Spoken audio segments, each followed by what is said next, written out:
berprestasi atau mencari-cari alasan, ingat jangan jual harga dirimu. Terus-menerus belajar menjadi pribadi maju menuju Garut baru, Garut maju.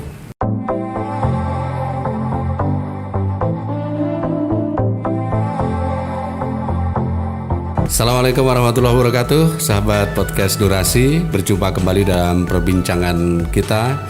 Kali ini podcast Durasi edisi kedua dalam sesi bincang tokoh. Dan kali ini tokoh muda yang kita undang untuk mengajak Anda berbincang, mendapatkan berbagai inspirasi dari pengalaman-pengalaman tokoh tamu kita kali ini. Beliau adalah Kang Irfan Faja. Kang Irfan Faja ini seorang pengusaha muda sukses, kemudian pernah juga dia tergoda, kalau dalam bahasa Sunda kabengbat, ya, kapincut ke dunia kontestasi politik dalam pilkada Garut musim lalu, dan sekarang dia masih terus berkarya dan banyak sekali tentu pada saat di lapangan kampanye segala macam, sosialisasi, konsolidasi itu sudah mendapatkan banyak sekali hal, dan ternyata dari pantauan kita dia itu tidak pernah berhenti bersama-sama masyarakat untuk melanjutkan apa yang menjadi keinginan dia. Kita mencoba pengalaman lebih dalamnya seperti apa. Kita ketemu dengan Kang Irfan Faja. Kang Irfan Faja, tepuk tangan itu. Sarebu. Assalamualaikum warahmatullahi wabarakatuh. Kang Irfan. Waalaikumsalam. Tambah kasep, tambah seger. Ya. Gimana kabarnya Ibu di rumah? Baik. Kalau Ibu kan atas ngantunkeun 17 Ramadan kapan? Oh, nyonya. Oh, nyonya alhamdulillah sehat. Ini bener saklek, nggak mau bias ini. Anak-anak juga sehat-sehat dan selalu mengikuti protokol COVID. Gimana nih? Nyonya di rumah berperan juga jadi guru sekarang? Oh, berperan. Sekarang ya? Tanpa Ibu kayaknya anak-anak gak akan bisa hebat. Apalagi sekarang kan sedang musim belajar di rumah, tugas. Sekarang jadi muridnya, jadi ibu-ibu jadi muridnya ya. Kebetulan kalau anak-anak saya terlalu, mungkin bisa dibilang hiperaktif dan terlalu ini ya. Gak tahu. Ya alhamdulillah ya. Malah ibunya juga kalah. Oh gitu ya. Mungkin terlalu hiperaktif ya. Iya. Jadi kalau cerita-cerita pengalaman lagi, labelnya kan sudah kadung menempel begitu ya. Apalagi pada saat-saat ramai pilkada waktu itu, otomatis dong profil-profil calon itu seperti Kang Irfan waktu itu kan sebutannya juga langsung nempel jadi Kang Irfan gitu ya. Terus juga labelnya di situ pengusaha muda begitu kan. Nah ini boleh dong cerita-cerita sebetulnya awal-awal sejarahnya dulu kok.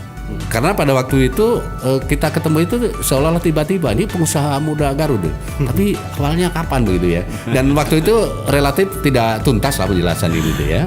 Itu awalnya dulunya seperti apa sejarahnya itu? Sejarahnya saya juga kurang begitu paham ya kenapa sampai saya jadi pengusaha. Jujur, ya. Bapak saya seorang guru SMP, PNS. Ibu saya ibu rumah tangga. Anaknya 8 orang, 1 meninggal. Ya. Semua ada yang di bank, ada yang di, cuman mungkin saya ada yang di kepolisian, mungkin. Ada yang di sawit, ada yang jadi dosen, ada yang di dagang obat farmasi di di Tasik ya. Tapi Abi sendiri gak sampai kepikiran kenapa kok saya jadi pengusaha. Karena sebelumnya saya ini memang sebagai seorang profesional, Kang Selamat. Jadi saya hampir 6 kali pindah-pindah company ya, di beberapa perusahaan dalam dan luar negeri gitu kan. Tapi waktu itu saya mengikuti alur aja. Karena saya berpikiran, enak juga jadi owner perusahaan, enak juga jadi owner perusahaan gitu kan. Nah, ibu saya pernah bilang, bapak saya pernah bilang, kakek saya pernah bilang, Pan, kalau pingin jadi sukses mah, nggak pernah bilang jadi pengusaha sukses, tapi jadi orang sukses. Gitu ya. Omat, jauhi iri, dengki, jahil, kan ya, terus pamit segala pendapatan tong hilap, sedekah, infak, zakat ya, dan sajabina gitu kan. Tahu ya, diikuti terus. Itu dijalankan juga ya. Jalankan terus. Sarang responsibility. Ya, responsibility gitu kan, kejujuran, kedisiplinan yang seperti itu ya. Jalani aja. Dan jangan lupa selalu jalin silaturahmi dengan baik. Jangan berkumpul dengan orang-orang yang tidak baik gitu kan. Jadi berkumpul dengan orang yang baik gitu kan, akan ke bawah baik gitu kan. Disitulah saya terus belajar. Terus ada istilahnya 0 sampai 10 tahun itu waktunya belajar. Misalnya saya usia 20 tahun nih kan, adik-adik yang nonton beribu-ribu ini kan taruh kata 20 tahun ya, ya usianya. Ya. Jangan pernah menghitung yang namanya materi. Antara 10 tahun, antara 20 sampai 30 tahun ya. Jadi itu waktunya belajar. Tingkatkan kompetensi, karakter tingkatkan, terus menerus belajar. Nah, setelah 20 tahun, 0 sampai 10 tahun ke 20 tahun itu waktunya nyari uang. Nyari uang. Berarti usia 20 ke 30 tahun itu waktunya belajar. 30 tahun ke 40 tahun waktunya kita nyari uang. Kenapa kita nyari uang? Kita punya nilai. Kita punya nilai. Nilai apa? Nilai karakter, kompetensi. Wah, sini memang layak dibayarnya sebulan 100 juta, 150 juta atau bahkan 1 miliar. Ya, layak banget. Ya. Nah, setelah 40 tahun ke sana kita akan menjadi pribadi yang dicari oleh uang. Itu yang luar biasa. Jadi runtut sekali ya urutannya itu ya. Dan jadi pengusaha itu memang gak ada pelajarannya. Sekarang kan di pendidikan Indonesia ini kan ada beberapa pendidikan, hampir di setiap perguruan tinggi ada yang namanya sistem pendidikan yang terkait wirausaha, entrepreneur ya. Ada mini simposium, terus simposium yang besar-besar dan lain sebagainya ya, yang terkait mengulas masalah bagaimana menjadi pengusaha. Padahal sebenarnya jadi usaha itu gak ada pelajarannya. Gak ada pendidikan. Terus awalnya sebetulnya bidang apa itu? Sesuai nggak dengan cita-cita usaha? Justru ini yang tidak sesuai. Nah, gitu. Saya pertama ya waktu ku SMA jualan Levi's lah ya. Kuliah saya jual main musik, ngeband, ngamen di Dago. Ini kayak Ilyas ya dulu jualan Levi's juga. Tapi buat beli kopi dia. Dago gitu. Tapi sambil jualan oge gitu. Lawannya segala dijual. Nanam jagung, nanam ikan, hebat, rugi gitu. Terus katanya rugi, jatuh. Tapi saya nikmati, saya syukuri apa yang saya dapat, apa yang terjadi dengan kegagalan saya syukuri. Tapi di situ apa sih? Saya coba mengintrospeksi dan menganalisa apa kegagalan itu. Ya. Pernah tapi gagal juga, pernah. Justru lebih banyak gagalnya. Banyak gagalnya di usaha itu. Sukses itu sedikit, gagal itu banyak sekali. Permasalahannya kalau kita ini kalau udah gagal, udahlah. Cuman ibaratnya gagalnya 5 pas berhasil 80 kan gitu. Itu kebanyakan karakteristik di Indonesia beda nih. Saya waktu saya di Eropa ya. Saya di Eropa saya lihat orang yang sangat benar-benar menikmati hidup. Di Amerika ya, di China ya, itu menikmati hidup sekali. Rumahnya kecil-kecil loh. Tapi dia jalan kaki, pakai sepeda malam. Negaranya maju sejahtera. Ya, padahal di sana 4 musim. Sehingga pada tahun 1800 saya kan sampai kekurangan pangan, hidup kan. Makanya mengutus Marco Columbus untuk mencari sumber penghidupan buat di sana kan. Masuklah ke Asia. Ya. Jadi pada dasarnya negara kita ini kaya raya. Jadi kalau kita disinkronisasikan ya, dengan dulu saya punya cita-cita kan, saya pengen menjadi kaya raya, kaya hati. Ya. Banyak yang kaya raya tapi miskin hati, banyak sekali. Kayaknya di Indonesia banyak ya. Kaya banyak, rumahnya gede-gede, mobilnya banyak, tapi gak bisa tidur karena takut besok digerebek KPK, diperiksa ke BPK dan lain sebagainya. Tapi ngomong-ngomong ini dalam 5 tahun terakhir saja misalnya. Ini 5 tahun terakhir ini apa yang sedang digeluti? Bisnis bidang apa ini? Kalau setelah saya terakhir sebagai nasional sales manager di Paros Indonesia, juga saya pernah juga kerja di business manager di Kalbe Pharma. Ya, memang sebelumnya saya udah merintis salah satu perusahaan, terus dikenalkan dengan ini, akhirnya saya mempunyai perusahaan sendiri. Saya lebih banyak berkecimpung di nikel, di energi, ya, juga di kawasan industri. Kalau yang sekarang saya geluti, sekarang saya lagi membangun investasi di beberapa yang akan kita laksanakan di 33 kota ya. 33 kota ya yang sekarang kita berjalan. Sorry saya suka lupa karena saya mumpung ada asisten saya, jadi gak apa-apa ngagorowoknya, ngagorowok kowe. Jadi yang sudah berjalan sekarang itu ada di rumah sakit tidak jalan ya 2 tahun. Itu kita limbah medis semua COVID masuk ke situ. Terus di Ciremai ya, Ciremai. Terus Jogja, Semarang, mana lagi sih? Malang, Papua ya. Papua, Sumatera Utara, Banjarmasin, Sulawesi Selatan.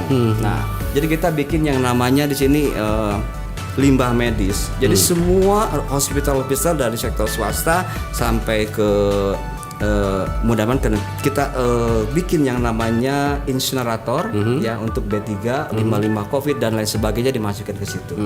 Kita bantulah. Kita jadi asik sambil bekerja dan beribadah kan. Indah banget itu kan. Nah, nikmati aja hidup seperti itu. Itu. Jadi saya juga yang tadi dibicarakan ya terkait masalah pilkada kemarin, sebenarnya saya sudah sedikit trauma Kang Selamat. Begitu ya. Sedikit trauma masalah pilkada karena. Tapi kalau menurut Kang Irfan itu dari dunia usaha ke dunia politik itu apa itu? Ada samanya, ada bedanya kan? Ada persamaannya nggak? Dikit-dikit gitu. Sebenarnya ini bisa dibilang ada dua pilihan ya, ada bisa disamakan karena pengen dia butuh sesuatu ya. Karena begini ya, saya bicara lebih detail ya. Tipe pengusaha itu ada 3. By nasab, berarti turunan. Ti luhur, ti akina, kahanap terus. By nasib seperti saya. Ya karena keadaan, karena saya pengen kaya raya, mudah-mudahan ya insya Allah ya kaya segala-galanya ya, termasuk insya Allah mudah-mudahan Bismillahirrahmanirrahim. Nah, jadi yang ketiga itu yang ketiga, yang ini yang sekarang banyak di politik. Ya nasab, ya nasib. By design. By design loh. Ini yang mengerikan, ini yang merusak. Ya. Tetapi kalau misalnya niatannya untuk jadi by design, untuk membuat lebih sejahtera lagi, itu lebih luar biasa. Nah, luar biasa kenapa? Karena kita bisa mensejahterakan, membuat banyak tersenyum, membuat banyak bahagia. Lihat kiri kanan masyarakat gak ada yang stres, gak ada yang nongkrong pinggir jalan. Karena di luar tuh jarang loh yang nongkrong. Ya. Dia keluar, dia punya activity, keluar, balik lagi ke rumah istirahat. Malam kadang-kadang dia nongkrong di kafe-kafe, menikmati hidup. Terus dari luar masuk ke misalnya ke Indonesia, ngeruk sumber daya alam kita, ya kitanya lupa, sedangkan kitanya diadu memperbutkan anggaran yang tersapira, sehingga kita defisit anggaran lah, ya banyak titipan yang namanya para tim sukses masuk ke ini, BUMN lah, ya masuk ke bla bla bla bla, banyak sampai ke bawah. Jadi kalau kita lihat dihubungkan dengan ini ya, very complicated, susah. Kita mau ngurutnya bagaimana? Saya juga pesimis saya bisa membangun Garut. Karena mau membangun Garut ini tetap ya kita harus punya rencana pembangunan jangka menengah daerah yang benar-benar bisa sustainable, panjang, berjenjang. 1 periode, 2 periode, 3 periode, seterusnya panjang. Karena dengan bangun Indonesia ini tidak bisa dengan yang namanya Irfan Paja gak bisa.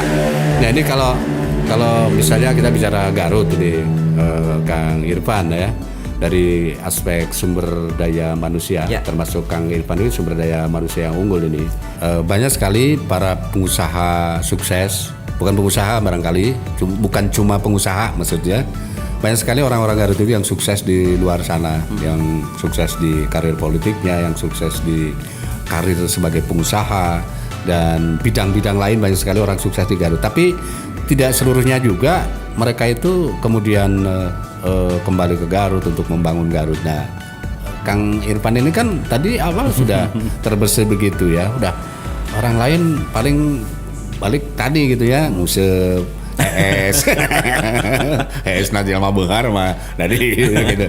Tapi tidak semua juga yang kemudian berpikir Garut ini secara potensi sumber dayanya, apakah SDM-nya, SDA-nya, geografisnya, demografinya itu kan modal-modal dasar pembangunan yang cukup handal di Garut itu sebetulnya ya.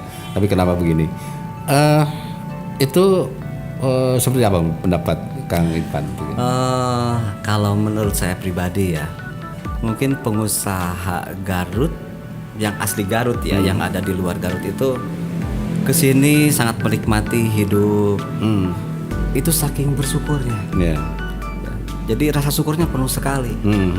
Tapi mungkin rasa memilikinya ya terhadap Garutnya mungkin itu yang harus lebih bisa ditingkatkan lagi. Yang dalam artian lebih bisa peduli lagi terhadap Garut, jangan sampai dibiarkan begitu saja dong. Tolong semua para pengusaha ya, halo Garut ya, yang ada di luar Garut semuanya, yuk orang babarengan ya, kita bantu Garut ya.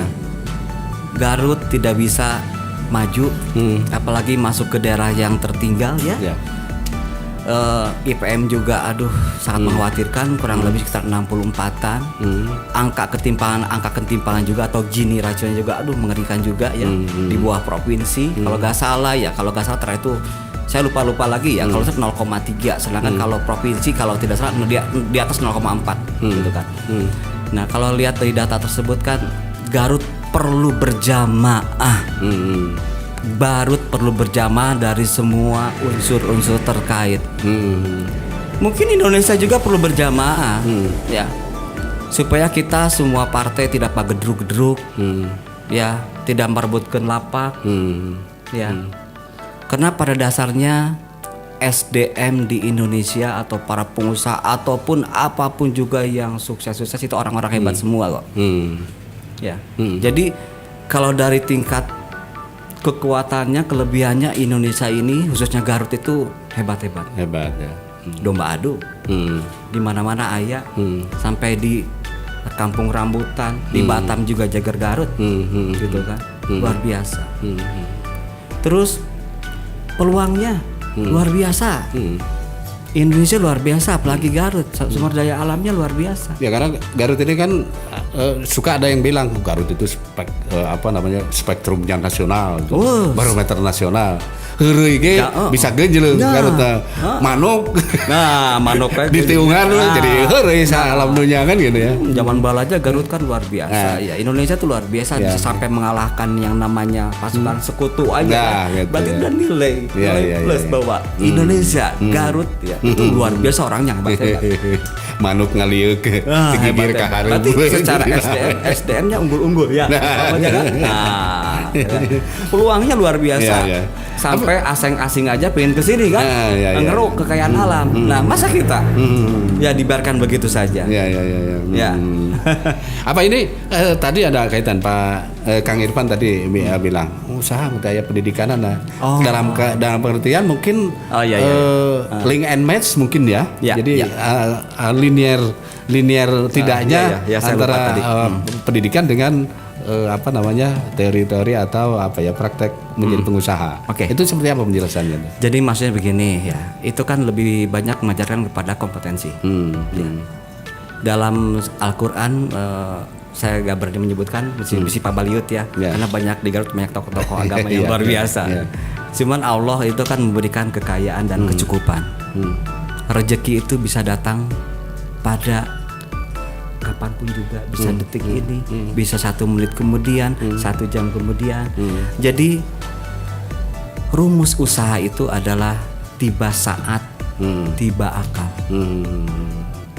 Ketika tiba saatnya ada peluang, akal kita berpikir, kata dia besok jam 8 kita ada yang namanya peluang usaha nih. Omatnya kudu ngumpul sebelum jam 8, jam setengah 8. Udah geus ngararumpul. Akal kita berpikir besoknya, kelah kalem ngopi heula, sabatang deui ngarokok heula. Eta udah karakternya kan. Karakternya kan sayang sekali. Kan dengar adzan juga kan itu. Kayak rokok lah kagok kopi lah. Nah, gitu kan. Jadi tiba bakal karakter masuknya gitu kan. Nah, jadi peluang harus cepat-cepat dimanfaatkan. Ketika ada peluang seperti pengalaman saya, krek cepat. Ada peluang krek jangan dibiarkan. Ya. Bagi yang tadi pemula ya kita jangan menghitung yang namanya money oriented dulu. Ya, biarkan orang ngelihat sampai seberapa jauh kita bisa nilai dengan uang. Ya. Nah, tiba saatnya kita rugi, otak kita berpikir orang kudu nipu, orang kudu introspeksi diri, diajar diri supaya tidak jatuh pada lubang yang sama.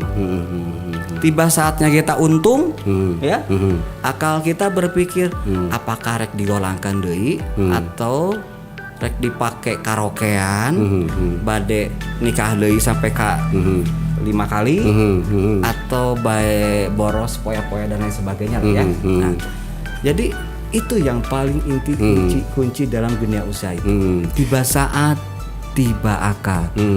Tiba saat tiba akal. Ya.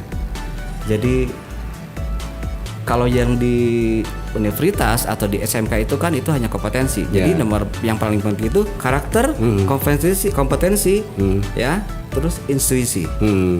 Intuisi itu yang nggak ada pelajarannya ya, itu ada pelajarannya. Harus terlatih, harus pengalaman ya gitu ya. Kalau di sini kan intuisi banyak ini kan, terapal gitu, kemenyan gitu kan, tapi tidak bisa begitu. Ya. Semua. Kang Irwan, kembali lagi ke Garut ini. Garut ini kan kalau kita bicara potensi tadi SDA-nya, ya, sumber daya alamnya jelas luar biasa. Ada objek-objek wisata, ada potensi-potensi pertambangan, ada potensi-potensi hasil bumi yang luar biasa. Misalnya pariwisata juga kita sekarang kan lagi booming ini, sampai ke bahkan di desa-desa saja sekarang ini, di era sekarang ini kan ada BUMDes itu membuat tadinya tempat biasa itu dikelola menjadi objek-objek wisata desa kan, semakin hari semakin banyak.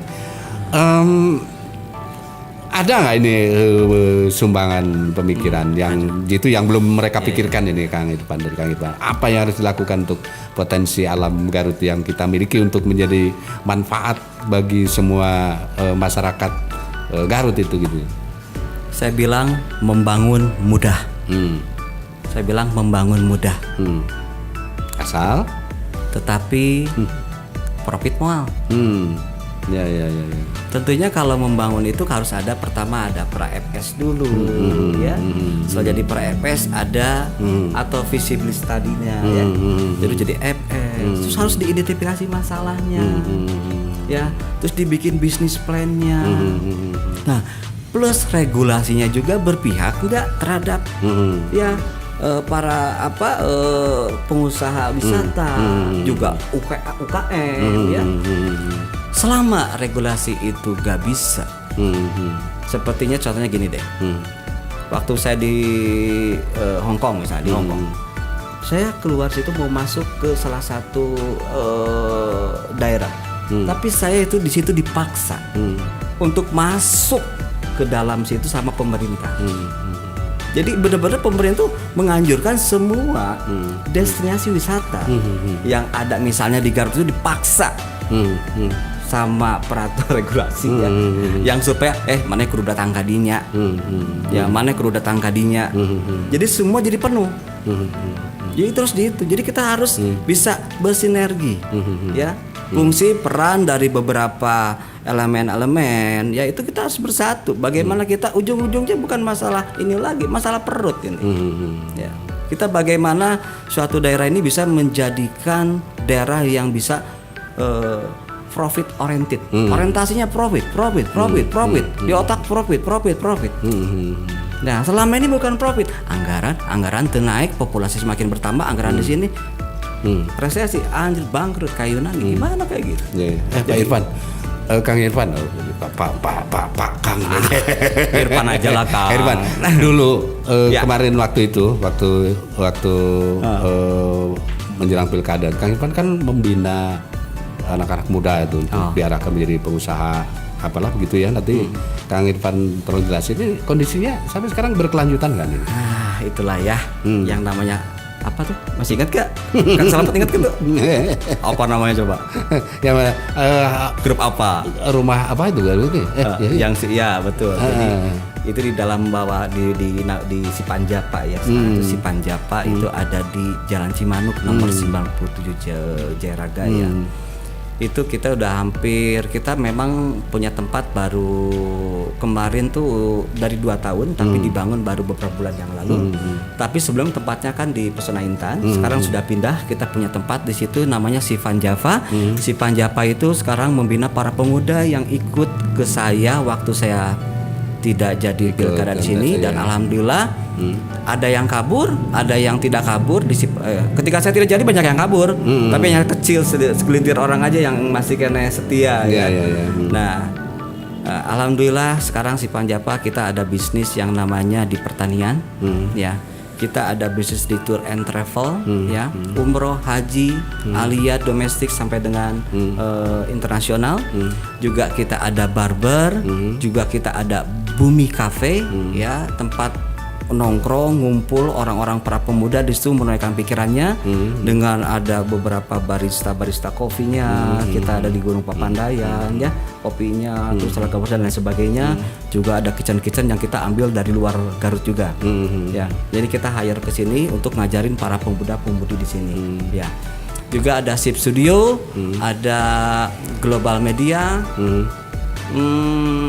Udah sampai segitu. Kalau di daerah masih ada, misalnya ke daerah kecamatan kan, waktu itu kan binaannya kan sampai kecamatan. Itu masih terakses nggak oleh program yang tadi itu?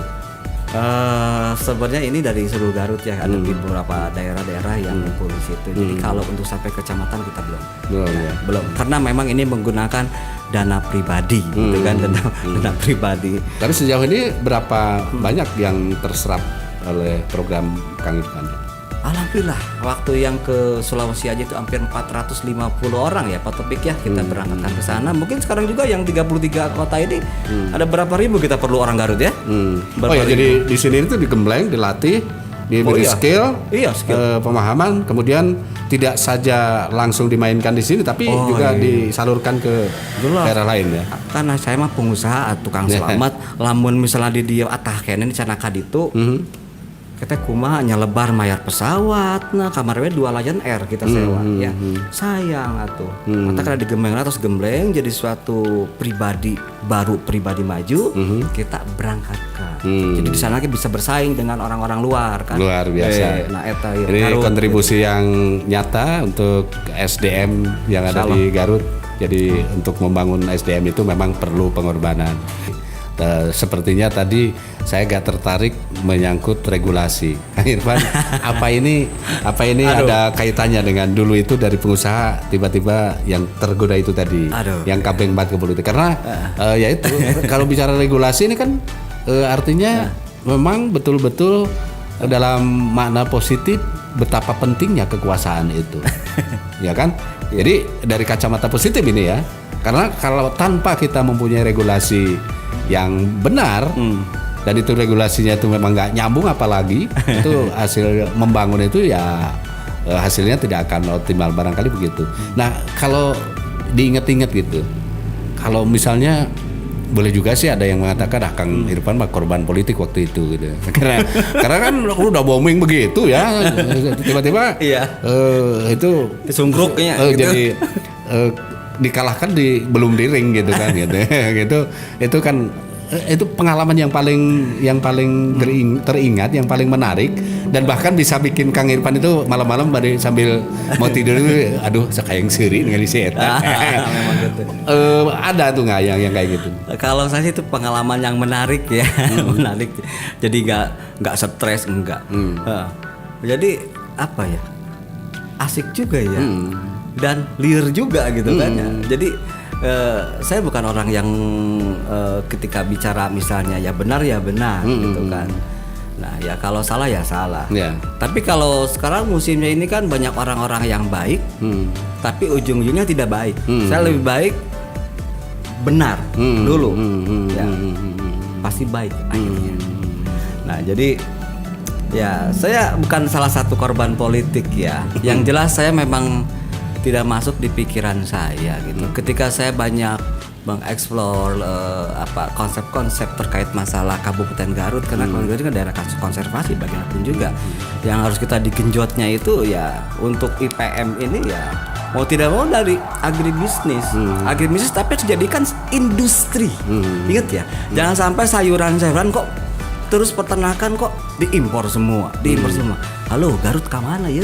Nah, jadi bikinlah desa-desa, kecamatan ya, sampai dengan kabupaten dibuat salah satu suatu ada quality control setiap desa.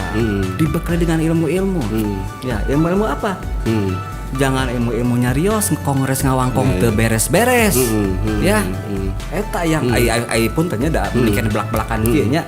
Da saya mah saking nyana ka Garut kitu ya babledagan deh. Bade dipilih mangga teu dipilih. Alhamdulillah Pak Taufik hayu orang ulin. Istriku, anakku, semuanya mari kita jalan-jalan, teman-temanku jangan nikmat. Coba kalau jadi bupati, salah setik foto cekrek diomongkeun gitu kan. Jadi kalau jadi ya innalillahi. Karena waktu kemarin masuk ke pilkada juga saya loh kok saya masuk lagi ya. Tiba-tiba ada beliau yang punya Just Info Garut yang luar biasa, yang punya visi misi bener-bener tidak ada sedikit pun saya rasa. Kenapa saya datang ke sini? Karena dia memang tulus gitu. Tulus. Garut kudu maju, kudu ngahijikeun orang-orang lagi harus berjamaah. Siapapun bupatinya, wakil bupatinya, legislatifnya, kita harus bersatu sampai ke pusat kalau perlu. Bikin regulasi yang semua tertata dari atas sampai ke bawah. Sehingga kita nggak bisa diterobos dengan pihak-pihak asing gitu ya dan lain sebagainya. Sehingga Indonesia bisa cepat maju. Gitu. Jadi pendidikan kita ini condongnya lebih menitipkan ke otak kiri, bukan ke otak kanan. Ya. Tapi jujur waktu itu merasa tertipu nggak? Ada yang nipu gitu nggak? Enggak ya, biasa aja karena ternyata memang udah baca di literatur juga politik ali tipu menipu. sorry bro, emang kenyataannya gitu ya. Apa adanya lah. Ya kan definisi nipu itu kalau misalnya janjinya begini, terus nggak ada kita sudah mengeluarkan sesuatu, tapi nggak cocok dengan apa yang dijanjikan, itu kan nipu juga. Kalau Abdi kan berbeda begini Kang. Abdi masuk ke sini, saya bilang tadi bahwa kita nggak bisa, ya. Saya nggak bisa ngebangun kalau nggak berjamaah. Ya, ini harus berjenjang. Ini ngebangun ini nggak bisa 5, 10, 15, 20 tahun. 30. Mungkin Indonesia perlu atau Garut mesti 40 sampai 50 tahun. Makanya bikinlah rencana pengujaran menengah yang benar kita mengidentifikasi masa dulu dari Talegong sampai ke utara. Ya, setelah itu baru potensi peluangnya apa. Potensi masalahnya, potensi apa yang akan ke depan terjadi, semua didetailkan sehingga anggaran itu akan benar-benar terpola dengan benar. Kesini plek, jangan copy paste, ya copy paste, plak. Tapi berjamaah saya sendiri gak bisa, dan saya lebih baik saya mundur kalau gak berjamaah, ya, karena saya pingin semua berjamaah. Ayo orang bangun, orang luar pengusaha Garut, di Garut, oke partai politik sok nyatu semua, entong saling sikat jegal sini. Kasihan Indonesia negara kaya raya jangan sampai dikuasai oleh bangsa luar. Kita sudah punya modal, tinggal karakternya aja. Ya karakternya tolonglah. Banyak pesantren di sini kan, coba lebih banyak bertafakur diri lah di pesantren. Karena patuangan cukup sakieu ya. Yang penting syukuri, jangan hayang gagayaan gitu kan ya, tapi teu boga maksakeun gitu kan. Itu yang paling penting. Kang Irfan, kalau bicara regulasi, ada nggak satu saja contoh misalnya regulasi yang dijalankan oleh pemerintah gitu saat ini, apa daerah, apa pemerintah pusat itu yang paling Kang Irfan benci gitu misalnya? Paling benci sistemnya. Yang paling misalnya contoh kejadiannya gitu yang paling boleh benci gitu. Sebagai pengusaha ini ya. Sistemnya gampang dibobol. Iya. Datanya nggak akurat, gitu kan. Sekarang gini aja deh, kalau kita sudah punya sistem yang luar biasa, yang kuat, yang terintegrasi, ya. Ketika ada orang meninggal ya salah satu di RT aja di sini, laporkan langsung. Satu KTP, langsung hilang di Dinas Kependudukan Sosial. Ya. Cepat, tepat, akurat. Sistem itu bikin sistem gampang. Tapi banyak yang nggak mau, ya nggak mau ngebuat. Kenapa? Ya supaya kita bisa saling apa? Lumayan ngadaur suara, kumamanya carana suara iya, nu maot dihitung itu semua jebros gitu kan. Yang penting menang. Padahal kita lagi diadu domba sama pihak luar supaya bangsa kita rusak. Kalau dari aspek data, dulu Kang Irfan kan punya tim waktu mau pilkada itu jelas dong, karena akan menjalankan sebuah rencana membangun Garut dalam 5 tahun ke depan kan waktu itu kan. Pasti data-data yang dikumpulkan oleh tim Kang Irfan itu kan yakinlah pasti banyak. Ini kalau bicara data, ini Garut udah bagus belum nih dalam penyajian data atau penyediaan data gitu? Dari Garut sampai Indonesia kayaknya masih belum bagus. Belum bagus. Ya makanya harus ada yang namanya revolusi data. Ya berawal dengan cobalah bikin salah satu sistem yang benar-benar sistem tersebut nggak bisa dijebol ya. Jadi bikin smart office yang luar biasa, yang dimana semua terintegrasi dalam satu. Padahal sekarang ini kan jargonnya nggak tahu cuman apa ya, karena memang zamannya atau eranya atau apa gitu ya. Sekarang kan segala sesuatu kan dengan sistem digital kan sekarang. Itu kalau menurut Kang Irfan sekarang ini seperti apa? Saya juga masih belum paham di sini. Katanya kita di sini masalah OTDA juga belum paham, masalah 4.0 juga belum paham, 5.0 juga belum paham. Ya. Yang saya pahami ini otonomi daerah, ya kita daerah harus bagaimana bisa meningkatkan profit oriented, masalah 4.0 juga ya. Ya, rata-rata harusnya sekarang ini benar-benar kita dituntut harus bisa. Ya. Bagaimana dengan era 4.0 ini bisa memberikan added value, nilai tambah ekonomi. Tapi kenyataannya kirim gambar yang kurang begitu enak ditonton, dibaca, ya tulisan yang kurang diadu domba gitu kan. Dan lebih tertarik budaya yang seperti itu dibanding yang berbau yang positif atau yang terkait masalah peluang. Kadang-kadang ada peluang usaha di situ dilewat. Peluang untuk ngabaco bari heureuy eta terus dieukeun. Nah, kebetulan kalau saya sih memang sukanya itu. Jadi ketika ada peluang saya kan trading online, ini Yusun kan valuta asing lah gitu kan ya, asik gitu kan, LM lah gitu kan, asik lah gitu kan. Nah, coba dibikin salah satu budaya dibiasakan bahwa semua pegang handphone ini, sorry Kang Slamet, kita otak kita, bawah alam sadar kita tanamkan di bawah otak, di bawah alam sadar ini bahwa handphone ini harus bisa menjadikan duit. Gimana ya duit? Jadi ketika duit, jadi jangan munafik ngomong duit ya. Banyak orang yang wah kita harus cinta begini, bohong gitu. Ya. Nah dengan uang itu kita penting, perlu ya. Tapi harus berkah nyarinya. Ketika pegang handphone, apa yang kita bisa pulang, bro? Gimana ada peluang atau ada setiap ada literatur atau ada tiba-tiba sekarang muncul ada peluang usaha, masuk di situ, buka di situ, pelajari semua, bukan heureuy ngabaco, hoak akhirnya jadi diarah-radu, bukan jadi malikan pulang tadi ditakol. Akhirnya siapa yang diuntungkan? Coba yang diuntungkan yang kayak ngirim stiker nih. Oke, sip, alhamdulillah. Pengusaha digitalisasi, karena bikin software, asik lumayan. Sekian rupiah, sing loba-loba ngirim stikernya, berdak gitu kan, supaya orang-orang berbisnis digitalisasi kita diuntungkan, kan asik. Tapi bangsa kita rusak. Nah, itu kan salah satu penjajahan kita dibodohkan dengan media kalau disalahgunakan ya. Nah terakhir nih Kang Irfan, kan kemarin itu sekarang itu kan masuk di polling itu kan urutannya bagus tuh. Sekarang paling tidak di 5 besar ya Pak ya dia kalau nggak salah ya, di 5 besar. Ini begitu dengar begitu apa yang pertama reaksi hati gitu? Astagfirullahaladzim, innalillahi wa inna ilaihi rajiun. Rewas deui. Tapi tergugah nggak ini giroh yang dulu ingin membangun Garut. Kan memang jalannya begitu. Kekuasaan itu orang mengatakan itu banyak yang butuh tapi dibilang jelek gitu. Tapi penting kan memang gitu. Oh, kalau saya sih biasa-biasa aja ya. Saya lebih enak sekarang itu membangun si Panjapa yang sekarang sudah jalan. Ya. Seperti saya bilang kemarin ke salah satu Bukan diplomasi nih. Enggak. Salah satu saya apa adanya kok. Saya udah hidup enak, ngapain atuh bikin gitu, nyiksa sendiri gitu kan.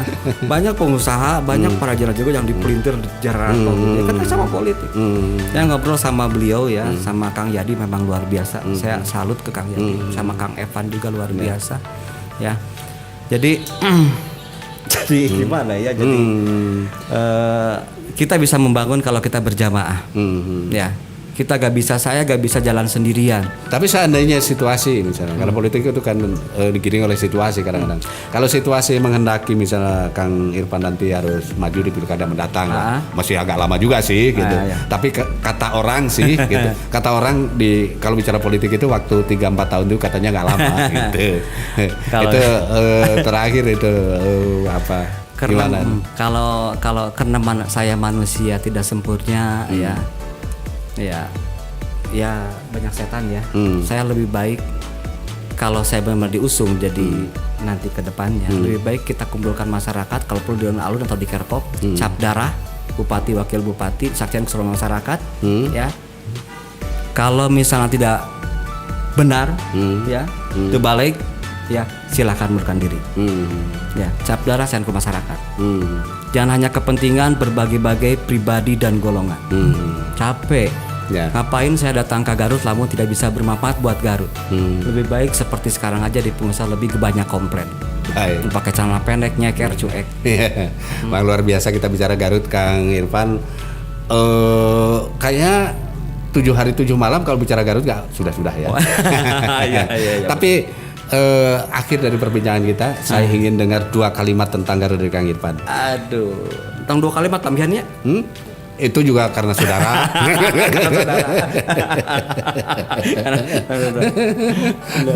Dua kalimat tentang Garut. Berprestasi atau mencari-cari alasan, ingat jangan jual harga dirimu. Terus-menerus belajar menjadi pribadi maju menuju Garut baru, Garut maju. Terima kasih. Baik. Sahabat podcast Durasi, demikian perbincangan kita dengan tokoh muda kita Kang Irfan Paja yang seorang pengusaha muda, dia juga bisa dikatakan seorang politisi muda juga. Mudah-mudahan bermanfaat. Saya Slamet Timur, sampai jumpa. Assalamualaikum warahmatullahi wabarakatuh. Waalaikumsalam warahmatullahi wabarakatuh.